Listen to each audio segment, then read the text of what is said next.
going on, guys? It's Jamie here. Just wanted to drop a quick update. It's been a little while since I've done one of these things, so just relaxing in the gardens and thought drop a few things that have been on my mind lately. So I just got back from a couple of nights away and stayed with my wife and her parents up at a really nice place not too far away from Melbourne. Beautiful spot overlooking some amazing scenery, bush and mountains and stuff, and spent time eating incredible food, having good chats and looking at the stars and satellites, all sorts of stuff going past, which was really nice. And just, only a couple of nights, but amazing how sometimes a couple of nights can refresh the soul, so to speak, anyway. But I wanted to give you guys a bit of an update as to how our January's going, and some of you might have heard, I've dropped a couple of posts about it, but my wife and I, we're targeting 100 grand across our businesses in January, and at the moment, in the rolling 30-day period, we're around about 80 to 90-ish, something like that. And for transparency, this is revenue.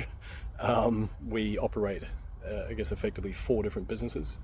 And some of those have taken off really well, and a lot quicker than we could have anticipated as well. One of which is an Etsy store. It's predominantly my wife, but I was the one that got her into that, shall we say. Suggested that with her skills that we have, both in marketing and her design background and whatnot, I think that we could probably do something quite well, and send her an article on this lady that was crushing it, selling spreadsheet templates of all things. And she thought, oh yeah, I think I can do that. Bought a course, went through it, paused the course, implemented, watched some more, paused, implemented, so on and so forth. And it was about 18 months to 2 years ago now. And we just crossed 507 grand in revenue for 2024, which is really nice. Now, again, that is revenue, approximately half as ad spend, a little bit more in fees, etc. So, it may sound impressive, but there's a lot of ad spend and different other fees that are on the back of it as well. So just letting you know. Other one is she's also set up an Amazon store selling planners, like journals and planners and things like that. And that's also gone really well. In fact, after the complete rigmarole of getting that sorted out, set up, I should say, in terms of the shipping and warehousing and navigating through Amazon's very complex server and storage and shop front and all that type of BS, finally got up and running. Started getting a few reviews finally, and now it's starting to get organic rankings as well. So that's been pulling anywhere sort of like on a low day about 15 sales right through to kind of like 25 to 30 sales on a big day, at 22 US. So it's ticking along, and I think over the last 30 days that's done, I think, nearly $10,000 Australian in the last rolling. So that brings up to kind of the 90-ish around there. Now, what I want to stress with this one as well is that it is a physical product, and physical e-commerce is significantly different than digital products. And in fact, I'm always going to be a fan of digital products because there's no supply chain issues. The margins are absolutely ridiculous, and you don't realize how good we have at selling digital products until you go down the pathway of selling physical products and you realize how much an absolute clusterfuck it is. And so to give some indication on that, so the setup fees and all that type of stuff, it won't be profitable for maybe 10 months, maybe more. And even then, the profit margins, you're looking at like 15 to 20-ish%, give or take. So it's really skinny. So, you say you made 10 grand in the last month, but reality is that 2K is what you can reinvest back in the business. But of course, there's a massive deficit to get up and running to start with. So it's not an easy business model as far as I'm concerned. But the design of that was, because the Etsy stuff is very labor intensive in terms of customer service and whatnot, we wanted something that was had an element of passivity to it. And of course, the setup is a minefield. It is very much not easy at all. I will leave it at that. It's just been an absolute nightmare with a whole bunch of stuff. Tons of upfront capital investment. No guarantees it's actually going to work. All this risk that you're taking on as business owner. But the reason why we wanted that is, like I say, once you get it up and running, there's no customer support. You're not having to log in 2 to 3 times a day to make sure that you're updating things and getting back to people and customizing certain things. So that's one thing. The other part of it is it builds a sellable asset. So over time, we can get a portfolio of different products, and assuming that they're still selling and they're still gaining, more TAM, total addressable marketplace, then we effectively could sell that as a going concern. And, ideally that would be a 7-figure exit at that point, which would be really nice. This is our 3 to 5 year plan on that branch of the business. So those two are ticking along. Now, what I will say is probably, I still have hope. We're pretty early yet, but I'm not entirely sure if we're going to hit 100K for month of January specifically. It might hit 100K rolling, because the busiest period is between, ironically, Boxing Day and kind of about now-ish type stuff. So, that's kind of where the bigger numbers are coming from. But that will probably die down towards the end of, so let me put my audio book on, but it will probably die down towards the end of January as well. So take that in mind. Now, I haven't been doing any coaching at all. Like I haven't had any new coaching clients at all. I'm still got some of my amazing coaching clients. I love you guys, but I just kind of got burnt out, decided not to bring in any new ones recently. So that is not something that has brought in a bunch of revenue, because I'm just not making offers regarding my coaching. But I have been selling digital products. In fact, I had the last 2 days around about $500 a day land. One was by design. I'm selling a workshop. I'll leave a link below if you're interested in checking that out. It's basically how you can create 1 week's worth of content in just 60 minutes per week of high converting stuff. I've got this very specific framework that I've been deploying over the last 6 weeks, and it's gone pretty well. So if you're interested, feel free to check that out. Around about $500 a day for last 2-3 days for that, which is kind of cool. Also had a couple of affiliate sales land. Had one for $1,000 land earlier in the month, late last month as well, which is now only just been paid in January, I should say, which is kind of cool. And what else? Yeah, that's pretty much it. Sorry, affiliate income. Yeah, not much of that. We don't have huge amounts of that at the moment. Had some affiliate networks, sneaky bastards. They decided that because I wasn't actively promoting things anymore, that they were just going to wipe my affiliate commissions. And so these were a few $100 per month. Nothing huge, but still kind of annoying that you've been promoting something pretty rigorously for years. They just decide, you know what, we're going to, that money that you made us, we're just going to keep it now. And that's been happening quite a lot with different affiliate networks, right? So kind of frustrating to put it mildly. But anyway, that's affiliate marketing. That's why I'm kind of out of that game now these days for the most part. So that's it. Plus the newsletter. I do also have a newsletter as well. It's got 14,000-ish subs, 14.3 I think at the moment. That's growing at about 100 new subscribers organically per day, which is pretty cool. Now, I've done a lot of email marketing in my time, and at its peak with my list, this was when I had around about 16 to 1700 subs. I did some calculations for a 90-day period, and I was averaging around about $5 per subscriber per month in revenue. Off 1,600 subs is pretty damn good if you ask me, and so I was pretty stoked with that. So I've been okay at the whole email marketing thing. My little tiny list has done pretty damn well over the years, as far as I'm concerned. When it comes to newsletters, my God, what a different beast that is. It is just so freaking different. And, we have made some money, but we're talking like hundreds of dollars compared to the hundreds more that it costs us to have the autoresponder and the software, all that type of stuff going. And I'm not ashamed to admit that, it's just a learning curve. And the cool thing is we've got an extraordinarily good open rate. It's going between 40 and 50% open rates, which is pretty damn good as far as I'm concerned. The click-through rate, this is where we're having a bit of an issue. Just all the little ninja tricks and hacks that I've used over the years to get click-through rates up, just is not working to the same degree.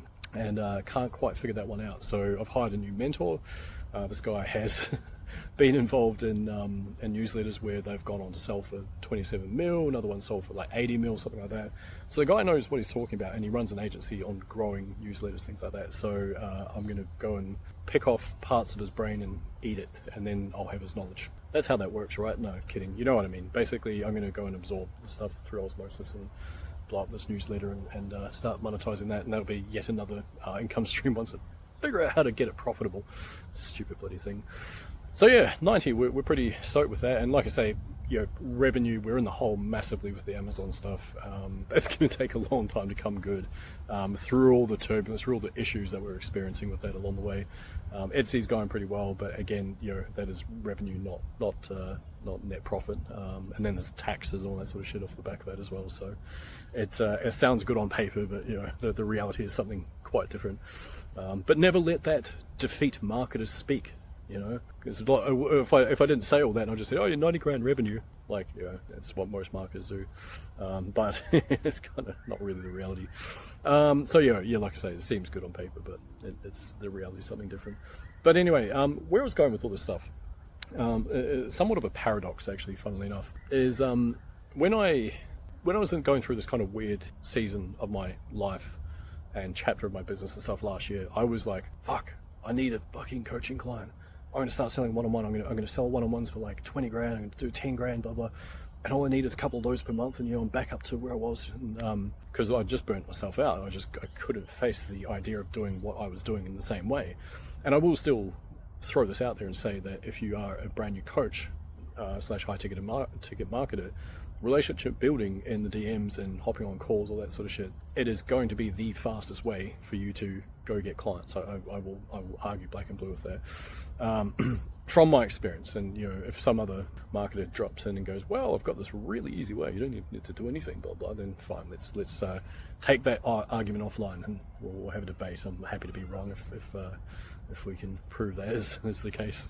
But yeah, in my experience, you know, doing that through DMs, through relationship building, all that type of stuff is the easiest way to get clients to start with. But at some stage, you're going to burn yourself out unless you hire a team to do that. And I certainly did not want to get a team. So it left me in this weird place emotionally and financially, because even though another branch of our business was doing pretty darn well, and we're still averaging, you know, 30 to 50k months revenue, by the way, I was still kind of gutted because I was like not doing what I wanted to do. I wasn't really bringing on the level of clientele that I wanted to, and the volume, I should say. And it left me in this weird place because I'm like, oh, I need to make something work. And it reminded me of when I went bankrupt back in 2015, and it reminded me of times when I was broke in 2017 and 2018 and early 2019, stuff like that. And it sucked, right, to actually have to go back and relive some of these kind of thoughts and stuff that I was having and feelings. I'm like, man, I feel so fucking worthless. I can't, I don't want to go and do the things I was doing before to get the clients, but I also don't want to sit here being a fucking broke ass. And sorry for the swears, I'm just super passionate about this because it's kind of an important topic. But something changed in me because I was like, well, my wife runs the Etsy store, but it was my idea to set it up. I have mentored her literally every freaking day. I answered multiple questions. I've given her so much guidance in terms of offer structure, in terms of positioning, in terms of how to say certain things in certain parts of your marketing, and even color schemes. You know, I told her to do this weird little thing which she protested. I just said, listen, do this one little thing. It's going to blow up in terms of the click-through rate. Trust me on this one. Just bang, just test it on one product. Let me know how it goes. It shot the lights out. And so, you know, hence why I can now take ownership. I've sort of started thinking, well, actually, it's not just my wife's business. I mean, I am there every day helping her on, like, doing stuff. I've operated on spreadsheets. I've operated like I'm a surgeon. I cut this out and do that, copy and paste. You know, I've done stuff to help her along the way, a lot of stuff. And plus, you know, financial investment and you know, the growth and all that type of stuff. And then I started realizing, well, it's all under our business. This is our business. We have built this together. And even though my side of things hasn't done what I want it to do, that's okay. You know, I'm like trying to figure things out. But the very kind of odd paradox is when I took that pressure off myself to make all the stuff work extraordinarily well, like I thought it needed to. The paradox was things really started taking off, and my digital product sales started happening, started flowing. Or even people that are randomly finding links that I must have left over the internet and they're buying stuff without me, you know, having even heard of these people before. It was kind of like finding their way to me and buying stuff. I'm like, cool, appreciate that. And so it kind of goes to show you, when you need something to happen, you're creating a repellent. It's like creating an insect repellent, and or it's money repellent.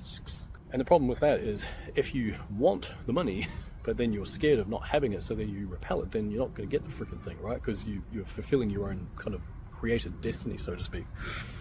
And by contrast, like I say, the business is, in a broader sense, has done extraordinarily well, right? We're 4x the revenue over the last little while, partly because I'm still building what I want to build, but I'm making sure that I'm putting energy into making, if I'm going to be working with clients, I'm not going to be working with anyone, right? I really don't want to give my time and energy to any old random person. Like I say, I kind of burnt myself out with it. No disrespect to any human being out there whatsoever, by the way. This is all 100% me. The way that I structure my energy and how much I give and all that type of stuff. I'm not saying I've got it all figured out either, just saying for this sense of purpose that I think I have probably not been that great with my boundaries and things like that. So if I do get into coaching again, probably when, I think more accurately, I'll be a bit choosy. I'll structure things in a little bit of a different way. I won't help folks that are like so desperate to make something work that it has to work tomorrow, otherwise they're going to cancel their payment plans and whatnot, right? Like if I do ever offer payment plans again, because I'm not. It's me financing people into a high ticket program. It's never meant to be a membership you can just get out of anytime you want. But people don't understand that. Treat it differently for whatever reason. They get angry at you and they've made those decisions themselves, which I find very remarkable. Anyways, whatever. The whole point of me rambling on at this point is to say that when you don't need something, it's amazing how easy it is for you to draw it to you, because you are in a different state of consciousness. And if you can program yourself to remain in that state of consciousness, then you will attract some really, really cool stuff really, really quickly. Now, I will leave you with one other thought. Something else I've been doing lately is I have listened to a book. Audible book. I've listened to it maybe 3-4 times already.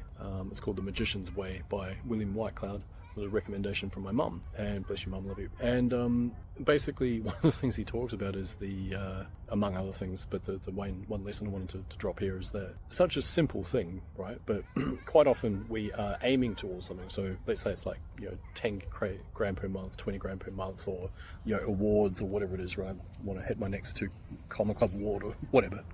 And a lot of the time we're so process driven, we're so process focused that we actually forget the target. And so the trick with getting what you want is be the embodiment of who you need to be to have what you want now.